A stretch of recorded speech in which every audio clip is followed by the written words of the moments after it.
What's up, cadre? Sunday night, I'm whooping up my leather still.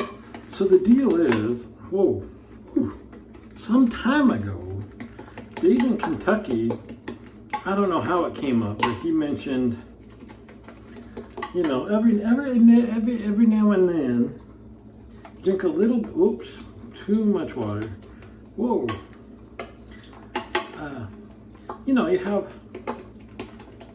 a couple glasses of wine and you're feeling a little fine, and so why don't you shoot a video while you're drinking wine instead of drinking coffee in the morning? And it's not that often that I have more than a couple glasses of wine at night. I did tonight. And I thought, hey, let's get in there. We'll give Dave his little shake. It looks like I'm a little rosy in the cheeks, huh? Let me show you. I'm whipping up some tallow and steel Maya. I thought I should grab a nice powerful soap to be noticeable to the old nose. Let me show you what we're drinking tonight. They're on a very special Nurse Dave Shaves. This is a Con Creek Atlas Peak. It's a Probst family vineyards. So I started up a wine thread on the Shaving Cadre, talking about wine, but thinking about buying it, storing it. I'll talk about serving it, opening it, saving your leftovers, stuff like that. I'll tell you this, Con Creek Winery is on the Silverado Trail. What I'm gonna do, I'm gonna wet my face. I'm gonna put some lather on it. Cause I skipped the night. I've got a little sloppy with the lather tonight. You can just watch. Let this soften up the whiskers a touch. So anyway, in Napa, there are two main roads. One is the, quote, highway. It still has stoplights and stuff, but that's where all the commercial stuff is. You're gonna see Krug, Visa Tui, who else would you know there? I don't know. But the bigger, more commercial wineries, names that you would probably recognize from the grocery store. Anyway, the other one is Silverado Trail. That's where we live. When we go up there, most of the wineries are going to be using the Psycho. This has the, what the heck blade did Dave send me? Yeah, this shave is all Dave in Kentucky's fault. He sent Wizamet. So this is the second shave with a Wizamet. That's a good name. Wizamet. Wizamet blade in it. That's what we're using because it's nice and mild. Anyway, on the Silverado Trail, it is beautiful. Nice trees, lots of beautiful vineyards. Some really high-end wineries there. So Con Creek is on the Silverado Trail. I'd have to look it up. We were members there for a short period of time. From what I recall, they either only make cabs or mostly make cabs. And what they do, and a whole bunch of them, but what they do is tend to make cabs from single vineyards.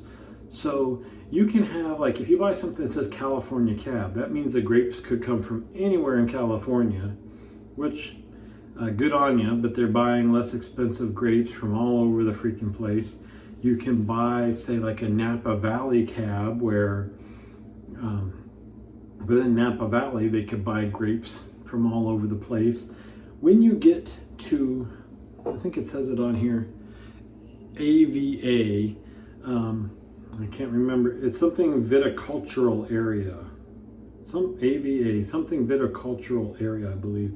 But what they have to do is certain places, they have to describe and petition and apply for an AVA designation, saying that this place within these boundaries is special because of its soil or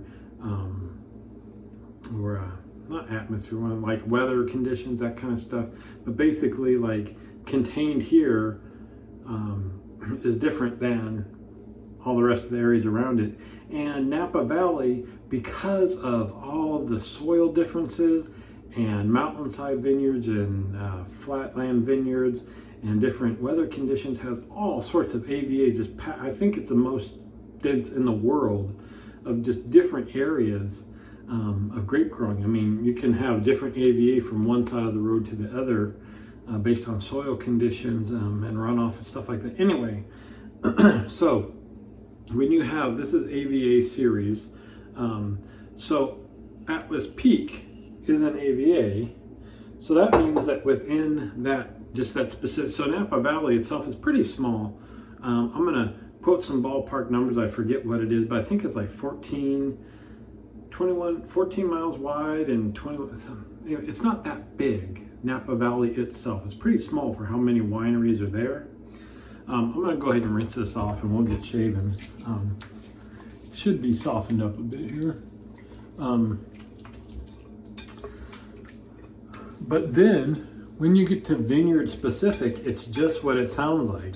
You know, within an AVA, you've got many vineyards there, and this is, they buy grapes from one vineyard and make a wine out of it, which actually I think a lot of the wines we buy tend to be that just by, I mean, they don't make a big deal about it, but it's the, you know, whatever vineyard Merlot or whatever vineyard Cab. So this is their AVA series. So anyway, it's from the Prost vineyard, so that one specific vineyard. 2014, I always like thinking about the years, so it's 2020 now. So 2014 isn't that old of a wine. It's aged enough. We're kind of, it's knocked off its baby booties, I would say. You know, you can tell it's a little more when they're freshly released. Most vineyards, especially Napa, when you're buying the more expensive wines and stuff, they're not ready to drink right away. You can, they're not awful, but if you wait 2 more years, you're going to be really doing yourself a good service.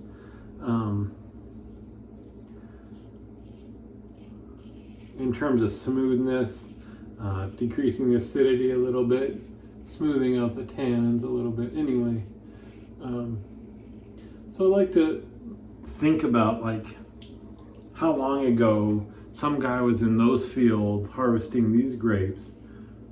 So 2014, that was 6 years ago. You know, how old were your kids 6 years ago? What were you doing 6 years ago?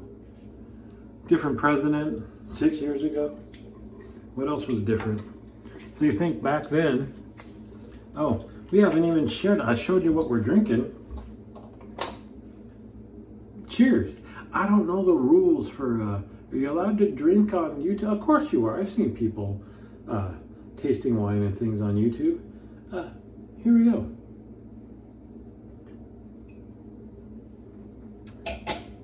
Man, that is good stuff. I would say a little chocolatey, a little bit of stewed fruits. The longer you age some wine, you go from kind of red fruits to stewed fruits, a little bit of prune in there. Nice and smooth though. I like, when I buy, my favorite wines are ones that stand alone. You can't see it, I got no food here. We did just have wine and cheese and kind of salami night for dinner, but that's kind of one of the differences in Napa wines versus the rest of the world. They tend to stand on their own. They're a little less acidic than European wines, and that means you don't need food to cut the acid, and you can just chill out and drink your wines all on their own. And that's what I like. Even with food, I like them a little bit less acidic. And unless you're always sharing it with several people, or just pouring one glass, chances are you're gonna have some leftover wine when the meal is done, and I still want that to taste good, even when the food's gone. So anyway, that's where I don't remember where we were in the wine talk at this point.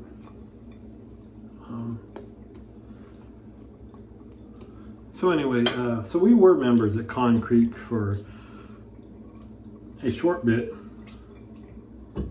And we have scaled things back and had to make some choices.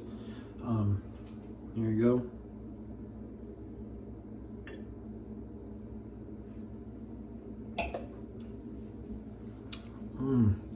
That's good stuff. Not to say that it certainly isn't worth it. It was just at one point, I don't know how many wineries we were members at in Napa, probably 7 or more. And each one of those generally has quarterly shipments. All right, I'm not doing so good on this third pass over here. And that's just a lot of wine. I mean, even though you age it, you have to have space to age the thing. We've got 2 big stand-up wine coolers, fridges, whatever. Used to have an off-site storage, which ain't cheap. But anywho, it just gets to be too much. It got to be the point where we were like, hey, we need to drink some more. We have to run up and get our quarterly shipments. We need to make space for it. Whoop. Sorry, got an alarm there. Sorry, not that drinking wine is a bad thing. It seems a little silly when you're at the point of like, hurry, we need to drink some. Versus just when you're in the mood. So anyway, I've kind of switched my drinking habits. And like I said, it's not often where I have more than 2 glasses of wine. On the shaving cadre, I've shown the Cordovan, which is a cool gizmo with a long needle that you push down through the cork of a wine bottle and then basically squirt pressurized nitrogen into the bottle, which when you're holding it correctly then will force wine out into your glass. So you're replacing the air, oxygen, whatever, the empty space with nitrogen, which is neutral, which won't age your wine. Let me get my Allen block here. Little stingy there. If you couldn't tell, I wasn't paying too much attention to the actual shave. Speaking of which, cheers.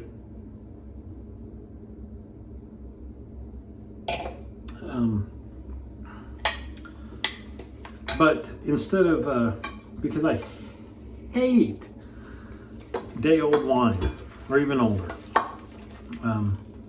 Some people don't mind it at all, bless you. That makes things a little bit easier. You can drink half a bottle, stick the cork in it, stick it in the fridge, drink it the next day. If you can do that, great. You can, I gave this advice on the shaving cadre, you can buy a half bottle of wine. And if you actually happen to have a source of half bottles that are easy to get in wines you like, you can just buy a half bottle. Otherwise, you buy a half bottle of wine, drink it, and keep the bottle. And then every time you open a bottle of wine, if you don't want the whole thing, you pour half of it into that empty bottle, put the cork in. There's not much airspace left in there, and it'll keep a little bit better. But I never really went to that hassle. Is you either kind of open the whole thing, and then you're having to open, drink it all. But I've gotten into the habit of using the Cordovan now, and having, a glass or 2 a little bit more frequently. Anyway, there we go. That was a good shave. Good shave, good wine, good evening. It's our second shave of the day, so it does not surprise me that it was a little irritated here. First shave today, I used a straight razor, so still going to use the old Thayer's lemon. We don't get away from that for any shave.